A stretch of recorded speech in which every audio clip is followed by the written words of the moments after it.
Hola a todos y bienvenidos a un nuevo episodio de Novedades en Radiología del canal.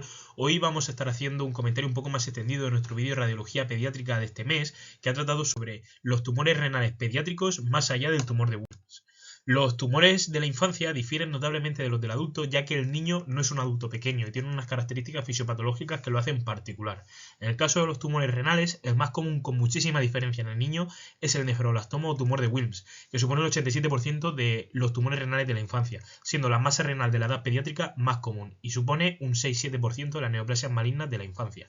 El tumor de Wilms es archiconocido por su agresividad local y pronóstico en ocasiones sombrío, pese a que este ha mejorado mucho en los últimos años gracias a que se diagnostica precisamente con pruebas de imagen cada vez antes, curándose en un 90% de los casos, aunque tiende a recidivar tanto localmente como a distancia haciendo metástasis, especialmente pulmonares. Y también es muy conocido porque es el ejemplo clásico en radiología del diagnóstico diferencial de masa renal versus extrarrenal con el neuroblastoma, según los ángulos que forme con los riñones. También podemos fijarnos en si cruza la línea o media o no. Sin embargo, existen tumores pediátricos más allá del Wilms que, pese a ser una minoría, debemos conocer y sobre todo recordar hallazgos de imagen que nos permitieran diferenciarlos porque de hecho presentan mayores tasas de mortalidad que el Wilms y en ocasiones no se consiguen diagnosticar preoperatoriamente de forma adecuada.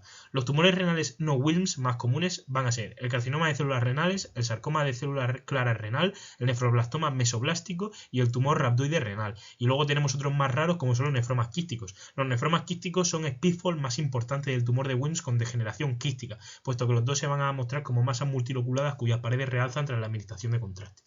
El dato más importante para el diagnóstico diferencial va a ser la edad. En la primera década, un tumor que no sea un Wilms casi siempre se va a tratar de un sarcoma de células claras renal. Lo primero que tenemos que hacer tras plantearnos este diagnóstico diferencial con una ecografía es buscar metástasis óseas, ya que estas aparecen tipiquísimamente en el momento del diagnóstico en el sarcoma y son muy raras en el Wilms. Se acepta de forma generalizada que con hallazgos puramente radiológicos es imposible diferenciarlos, pero se ha escrito en el sarcoma un patrón de imagen en rueda de carro o spoke wheel, tanto en TAC como en resonancia, que es muy parecido al del oncocinoma del adulto, que junto al dato de las metástasis pues nos va a permitir diferenciarlos con un valor predictivo positivo altísimo. En eco son masas hipoecogénicas intensamente vascularizadas cuando ponemos el Doppler y en TAC y resonancia tienden a cruzar línea media presentando focos de degeneración central con necrosis y hemorragia. Ahora vamos a pasar a hablar de otro de los grupos más importantes de los no Wilms, que es el carcinoma de células renales. Este va a aumentar la probabilidad de su diagnóstico cuando, al contrario que el anterior, que era por debajo de los 10 años, cuando cruzamos la primera década, y más probable cuanto más nos acerquemos a los 20 años. Generalmente va a ser más pequeño que un Wilms porque son mucho más sintomáticos, por lo tanto se hacen pruebas antes. Al igual que en el adulto existen varios subtipos, el cromófobo, renal medular, sarcomatoide, el de Bellini, que es el de los conductos, pero en la infancia el más típico va a ser el carcinoma de células renales relacionado con la translocación XP11.2. En algunas poblaciones, de hecho, esta translocación alcanza en incidencia a la del sarcoma de células claras.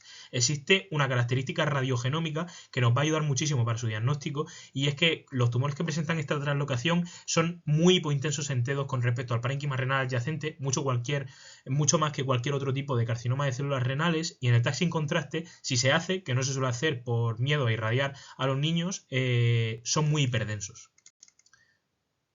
Y por último vamos a hablar del tumor rhabdoide. El tumor rhabdoide es otro de los grandes diagnósticos diferenciales del Wilms porque son muy difíciles de distinguir con únicamente características radiológicas. Sin embargo, es un tumor que tenemos que tenerlo siempre en cuenta cuando al momento del diagnóstico nos encontremos con una metástasis cerebral, si ésta se localiza especialmente en la fosa posterior o en cualquier tumor de Wilms que no responda al tratamiento específico para tumor de Wilms y a su vez presenta una metástasis cerebral. En este caso, casi indiscutiblemente se tratará de un tumor rhabdoide. Eso ha sido todo y espero que les haya gustado. Nos vemos en el próximo vídeo.